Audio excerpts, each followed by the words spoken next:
예, 제 2주차 과제 해설입니다. 어,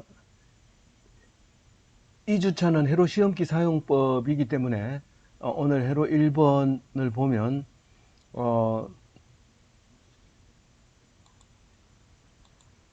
회로 시험기 테스트, 멀티 테스트 그리고 또 다른 이름이 있다는 말이죠. 그런데 대표적인 표준 말을 지금 써라 이런 말이죠. 뭡니까? 답은 멀티메타, 멀티메타. 이것도 답을 써드릴까요? 네. 어, 멀티메타, 멀티메타. 눈치 있는 분은 벌써 알겠지만, 과제의 답이 뒤쪽, 어, 중간쯤에 가면 이 답이 다 나와 있어요. 그래서 이런 같은 경우에는 별로 설명을 안 해줘도 여러분들이 다 맞출 수 있는 거니까 그리고 앞에 첫 번째 주보다 훨씬 쉬울 거예요. 어, 그렇게 보시면 되고요. 그 다음에 두 번째 문제, 아날로그 회로 시험기가 디지털 회로 시험기에 비해 좋은 점을 말하라. 그렇게 얘기를 했습니다. 그러면 한번 얘기해 볼까요? 우선 첫 번째, 응답 속도가 빠르다. 이게 가장 중요한 얘기입니다. 이게 아날로그 회로 시험기는 응답, 응답 속도가 빠르다. 이겁니다. 응답 속도라는 건 뭐냐 하면 딱 갖다 댔을 때 전압이 5V 딱 이렇게 바로 탁 가르쳐야 되는데 디지털 회로 시험기는 타이머가 있어가지고 그 시간 동안 전압이 얼마나 빨리 올라가느냐, 빨리 올라가면 전압이 높은 거고 늦게 올라가면 낮은 거고 이렇게 돼 있기 때문에 굉장히 그 재는 게 이제 시간이 필요하죠. 그래서 그러나 이제 그 시간을 단축시키는 기술이 이제 디지털로 굉장히 발달됐기 때문에 갖다 대면 바로 나오지만 그 숫자가 어쨌든 전산 그 CPU를 통과해서 디스플레이 해주기 때문에 시간이 필요합니다. 그래서 현장에 나가면 디지털 회로 시험기는 읽기는 좋아요. 판독은 뭐 신경 안 쓰고 숫자 나온 대로 해가지고 일지에 적어도 되고 그런데 아날로그 회로 시험기는 정확하게 읽어오라고 야단치면은 못 읽어요. 이해가 가운데 왔는지 이쪽에서 보면 좀 덜 왔고 이쪽에 왔으면 많이 갔고 이래 갖고 안 됩니다. 그리고 또 환경에 따라서 이렇게 눕혀놓고 읽을 때도 있고 세워놓고 읽을 수도 있고 이렇기 때문에 정확하게 읽는 데는 판독 오차는 디지털이 거의 제로에 가까울 정도지만 아날로그 회로 시험기는 판독 오차가 심해요. 그래서 그 숙달된 사람이 라야 그 쓰기가 좋습니다. 안 그러면 디지털 회로 시험기가 제일 처음 쓸 때는 디지털이 훨씬 쉬운데 숙달이 되면 아날로그가 훨씬 쉽습니다. 그래서 아날로그로 공장에서도 아날로그로 재고 뭐 실험실에서도 아날로그로 재고 그렇게 합니다. 그렇게 함으로써 이제 기술자들이 쓰는 거 보면 아날로그 쓰면 아 이건 기술자구나 이렇게 알 수 있습니다. 근데 앞으로는 거의 다 디지털로 가게 될 겁니다. 왜냐하면 그게 쉽기 때문에 우리가 어려운 건 안 하잖아요. 자, 그 다음에 세 번째로 아날로그 회로 시험기에서 내부 전지가 없어도 측정할 수 있는 것은 무엇인가? 아날로그 회로 시험기에서 내부 전지가 있어야 되는 건 저항 측정밖에 없어요. 전류 측정이나 전압 측정일 때는 어, 그 전지가 필요해요. 바늘을 움직이려면 바늘을 움직이려면 전기가 흘러야 되는데 전류가 흐르니까 그 에너지가 들어가는 거고 전압도 전류가 흘러서 바늘이 움직이는 거니까 전지가 없어도 잴 수 있어요. 그런데 저항은 전지가 없으면 전류를 흘릴 수 없어서 바늘을 못 움직인다. 그러니까 디지털은 무조건 전지가 있어야 되죠. 전지가 있어야 됩니다. 그래서 우리가 오랫동안 현장에 있게 된다든가 이럴 때는 아날로그 회로 시험기를 사용하는 경우가 큰 이유 중에 한 개가 거기 있습니다. 그래도 여러분은 디지털이 익숙하게 익혀 놓으면 앞으로도 살아가는 것도 편리하게 에너지 없이는 못 사니까요.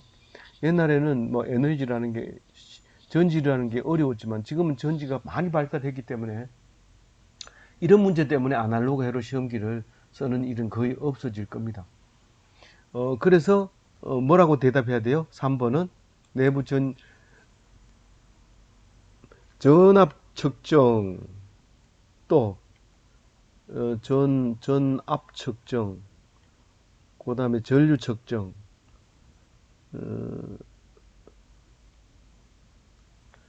그 전류 측정은 직류 전류만 측정을 하고 교류 전류는 측정을 못 합니다. 근데 요즘 디지털로 되어 있는 회로 시험기는 전류 측정도 할 수 있도록 되어 있는데 가격이 조금 비쌉니다. 일반적인 거는 교류 전류는 못 재도록 되어 있습니다. 요게 답이고요. 그 다음에 뭡니까? 4번을 풀 텐데요. 자, 저항 측정 레인지 곱하기 1, 곱하기 10, 곱하기 100 이런 게 있는데 1에서 0점 조정이 안 될 때는 교환해야 될 전지는 어떤 것이 있는가? 이 답은 1.5V 짜리 두 개입니다. 이게 자꾸 뜨는데,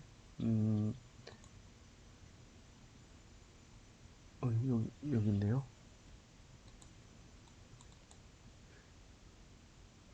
답이 뭐라고요?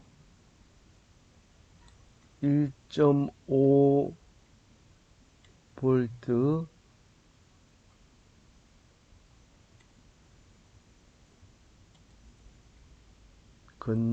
건전지 두 개. 지금 아날로그일 때 얘기하는 겁니다.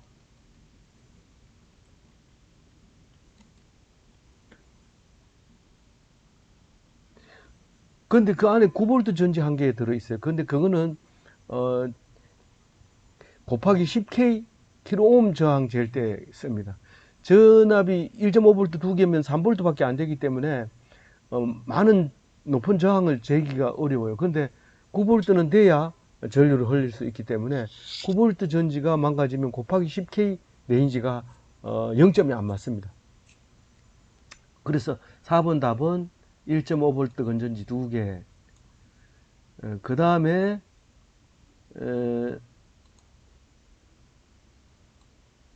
이게 자꾸 떠요.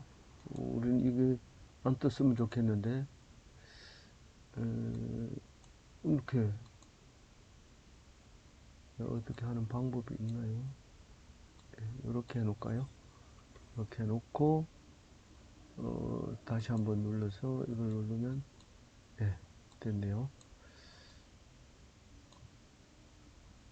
다시 한번 잘 보이도록 해놓고 여기 답이 문제가 나왔네요.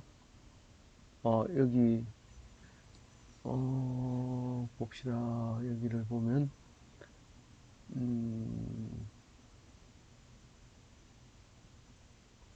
5분 할 차례잖아요. 그럼 5분 할 차례면 5분 읽어봅니다.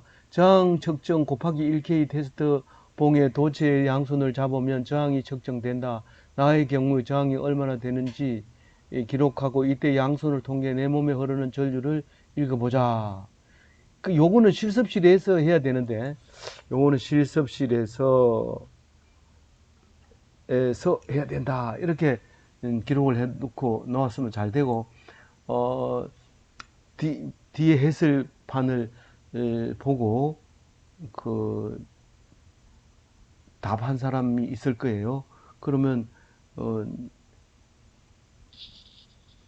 거기에 도움이 되도록 기록을 해놨습니다만은 어쨌든 그 실습실에서 해야 됩니다.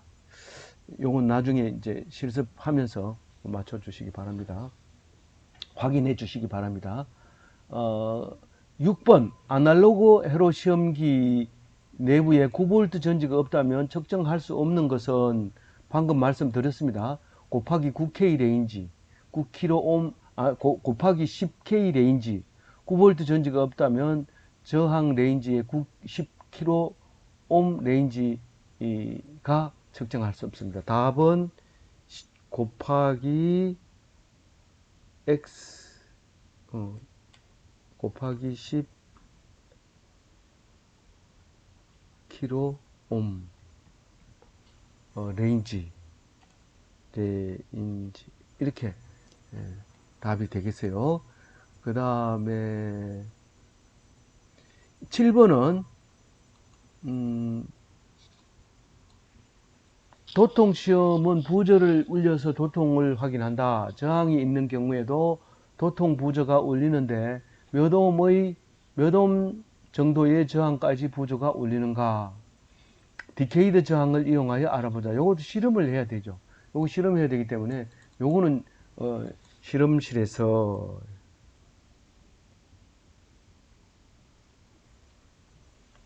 해야 된다. 이렇게 하고 넘어가시면 돼요. 그 다음에 8번 합니다. 8번 하면은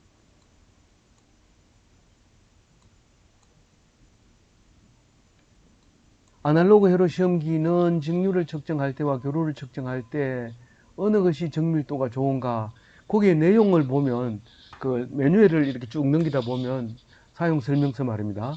그걸 보면 직류 전류일 때 오차가 훨씬 적습니다.